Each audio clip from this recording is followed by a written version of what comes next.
అసెంబ్లీలో 170 సీట్లు మెజారిటీ. ఇవాళ మాకు కూటమి తరఫున 124 ఉన్నాయి.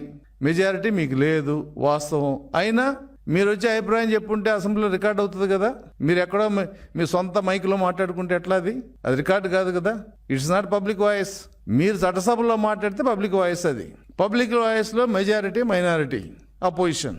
మీరు మైనారిటీ, అపోజిషన్ కాదు మీరు. మాకు మీ 11 మంది వచ్చి ఇదిగో మా అభిప్రాయం ఇది, అమరావతికి చట్టబద్ధ కల్పించడానికి వీలు లేదు, మేము వ్యతిరేకిస్తున్నామంటే రికార్డు చేస్తారు.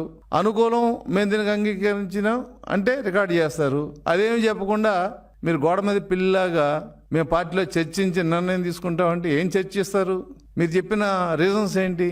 అమరావతి క్యాపిటల్కి ఉండకూడదని దానికి మీరు చెప్పిన రీజన్ ఏంటి? కులం అంట కట్టారు. రైతులు ఈ భూమి ఇవ్వటంలో కులం అనేది ఒక డామినెంట్ ఫ్యాక్టరీ మీరు చెప్పారు. అది ప్రూవ్ కాల. మునిగిపోద్ది అన్నారు, ప్రూవ్ కాల. సాయిల్ మంచిది కాదు, బిల్డింగ్లు ఉండవు అన్నారు, అది ప్రూవ్ కాల. మీరు 3 ముక్కలు చేశారు. అంటే ప్రజలకి అనుగుణంగా ఇంత ఆర్థిక పరమైన ఖర్చులు ఉంటాయి కాబట్టి మేము క్యాపిటల్ కట్టమని అన్నారు. మీరు 3 రాజధానులు అన్నారు. మీరు 3 రాజధానులు ఏంటి? Legislative capital, administrative capital, legal capital. ఈ 3 క్యాపిటల్లో ఎక్కడన్నా ఒక బిల్డింగ్కి శంకుస్థాపన చేశారా? ఆ రోజు మీకేం అడ్డు రాలేదు కదా, ప్రభుత్వం మీది. అంటే కనీసం ఒక రాష్ట్రానికి ఎక్సో వైయో జెడ్డో రాజధానికి ఉంటే అక్కడ కూర్చుని మనం పరిపాలించాలన్న ఇంగితం కూడా మీకు మీ నాయకులకు లేదు. మీరేమన్నారు? శ్మశానం అన్నారు, గ్రాఫిక్స్ అన్నారు, మేము ఎక్కి దూకమని చెప్పాం, ఎవడు దూకలా.